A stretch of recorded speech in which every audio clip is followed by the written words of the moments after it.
Well, I guess we'll start. If people arrive late, that's fine. They can pick up fast pace and gaining steam and get right along with the rest of y'all.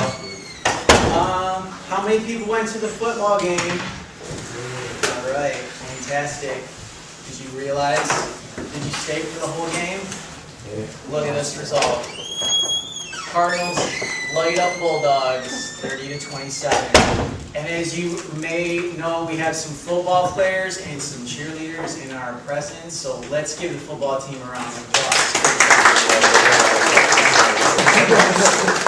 So if you guys lose, we will boo you. That's how we know we're allowed to. Actually, it's kind of that brings up a funny point.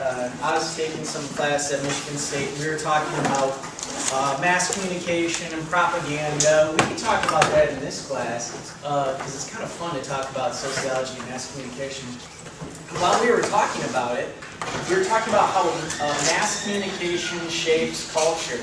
So if you get an email from Saginaw Valley, like I got from Michigan State as I was a student there, and it said like this, it said, be nice to the fans and the players, don't boo, don't throw stuff, this, that. Spartans raise your shield, and shield stood for like sportsmanship, and H was like, I don't even know, niceness, and and so they told us all to be very nice, and so you can see how a mass communication, which went to the entire student body, shaped the behavior of the students, unless they revolted, which we learned about a little bit in class.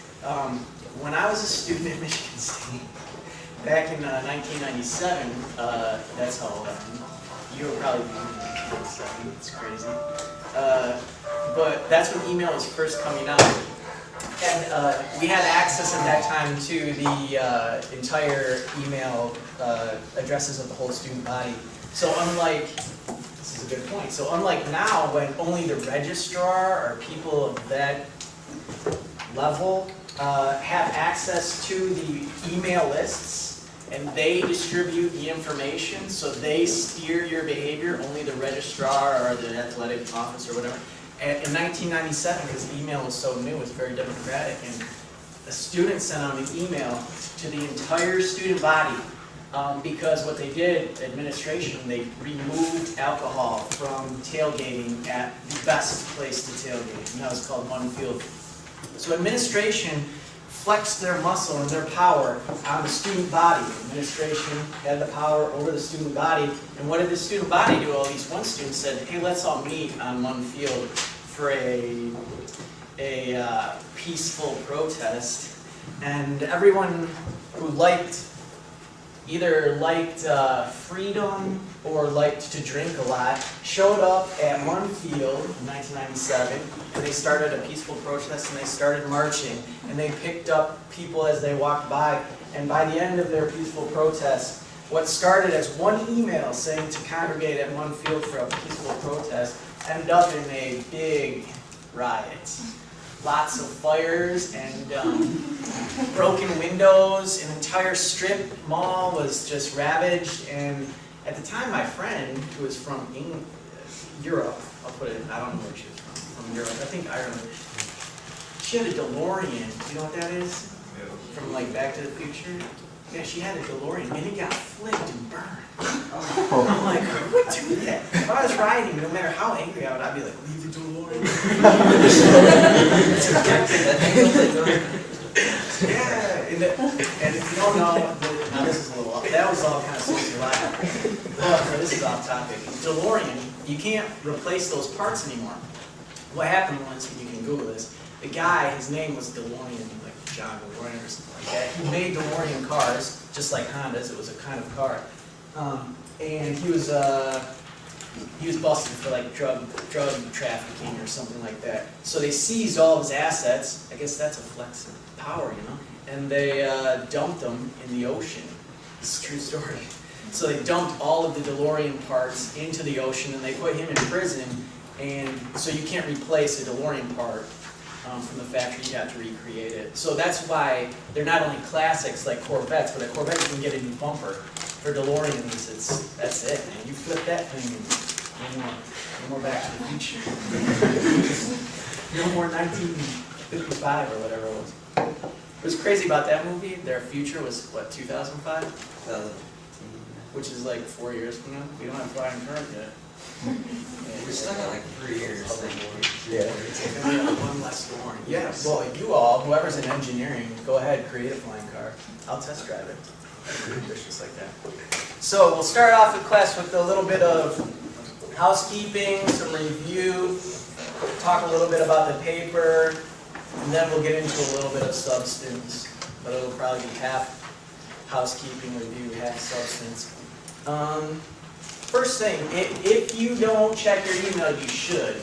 You should be checking your email, at least set up a forward to your Gmail or something like that, which is what I do. I don't log in through SVSU, but whatever you want to do is cool, as long as you're checking your SVSU email. I sent this out this week, the first email I sent to everybody, and it is your option to skip class Wednesday. Wednesday, you can skip class. So maybe all these people that didn't show up didn't read the email right, said Wednesday you can skip class, not Monday. You can skip class Wednesday if you attend this event and bring back evidence and a verbal report. Verbal report's not going to be a PowerPoint. I just want you to stand up front for like 5 minutes and talk about what you experienced. And it doesn't have to be super academic or anything, but you just gotta, I can't go because I have to teach, so I want you to tell me well or not. And the first event is the Sculpture Museum for a gallery talk by well-known Michigan artist Charles McGee. And that is from 11 a.m. to 1 p.m. You would only technically have to go for the amount of time that class is. If you went at 11, you could leave early. If you went at 11:30, you could leave at 12:50, whatever. But he's going to discuss his current exhibition, 2 Centuries, 3 Decades, 28 Works by Charles McGee. And we'll talk about his artistic expression. He's trying to go at the question, what is art? And if we were going to talk about that in terms of this class, if we were going to pose a question like, what is art? But we were going to pose that question to this class, how would we rephrase that? So general like that, but we were talking in this class, as general as possible. Only replace one word. What is sociology, or what is society? That's how I would say it. So, what is society? Multiple choice. The question, what is society? Is that a methodological question? Is it a pragmatic, practical question? Is it a statistical question? Is it a theoretical question? Which one? Come on, somebody answer this one right. What is society? What type of question is that? B and D. Which were what? Or B. It's not right though, because that was either one of those. That's okay. Thanks for asking. Theoretical. Who said that? Theoretical. Why is it theoretical? Because it's based off of theories. Theories. And a theory is the broadest thing that you can do in this class. That's why we start with theory in our papers, and we start with theory in the class. Because a theory is a perspective, it's a point of view. If you're talking about what is art, you can go real philosophical on it. You almost want to think of a theory as a philosophy. Okay? What is art? It's not a method. A method is survey, interview, focus groups, things like that. So if we were to say, what is a focus group, that would be talking about a method. If we were going to say, what is a middle-aged white professor at Saginaw Valley, that would be talking about what? And I am a sample, or responded, or something like that. So there's method, there's sample, and there's theory. Theory is the most general, broad, point of view perspective. So this is, he's talking about his theory. Okay? What is art? we'll talk about that, I think on Wednesday in this class, which is why this came across so coincidental. Let's just for fun talk about it for 2 minutes right now. What is art to you guys? Anyone? You will not be wrong. What is art? Anybody? Do we have any artists or artistic people here? What is art? Expression. Expression. I like that one. Anyone? Creation and provokes emotion. I love those. Create, expression, provokes emotion. I love it. Great. Okay, we'll talk about more art on Wednesday. I think that's how it all ends up. And whoever's going to this event will bring us back a report the following Monday. Which, by the way, if you choose to skip class, technically your paper wouldn't be due until the following Monday because there's no way else for you to give it to me. So that's fine. But I recommend you get it done out of the way because it's not that difficult. Okay.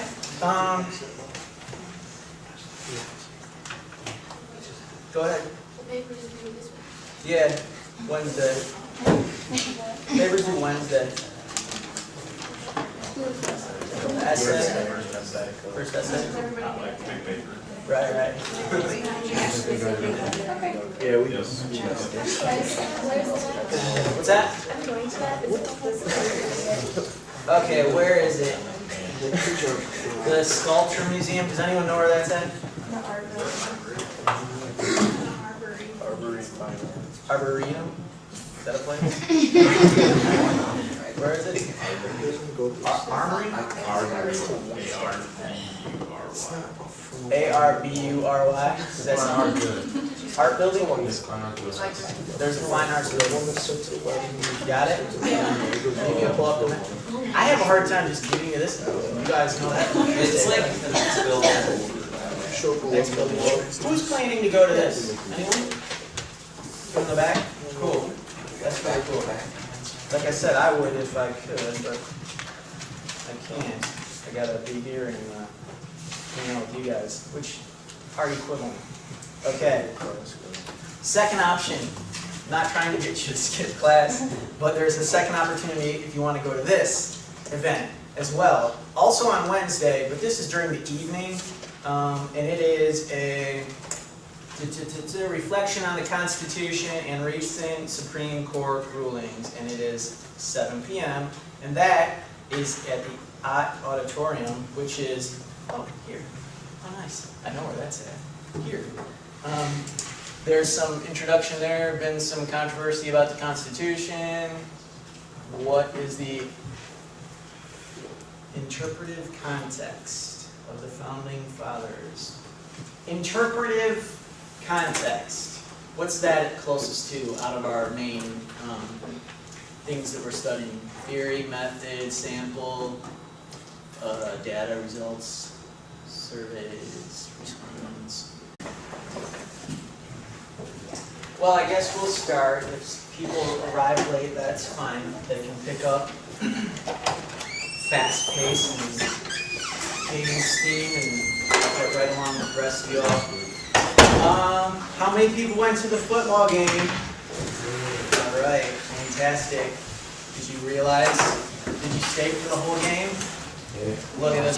An email from Saginaw Valley, like I got from Michigan State as I was a student there, and it said like this. It said, "Be nice to the fans and the players.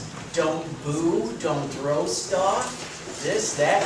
Spartans raise your shield," and shield stood for like sportsmanship, and H was like, I don't even know, niceness. And actually, it's kind of that brings up a funny point. I was taking some class at Michigan State. We were talking about mass communication and propaganda. We can talk about that in this class because it's kind of fun to talk about sociology and mass communication. While we were talking about it, we were talking about how mass communication shapes culture. So if you get, and so they told us all to be very nice. And so you can see how a mass communication, which went to the entire student body, shaped the behavior of the students, unless they revolted, which we learned about a little bit in class. When I was a student at Michigan State, back in 1997, that's how old I am. This result: Cardinals light up Bulldogs, 30-27. And as you may know, we have some football players and some cheerleaders in our presence. So let's give the football team a round of applause. So if you guys lose, we will boo you. That's how we know our last name.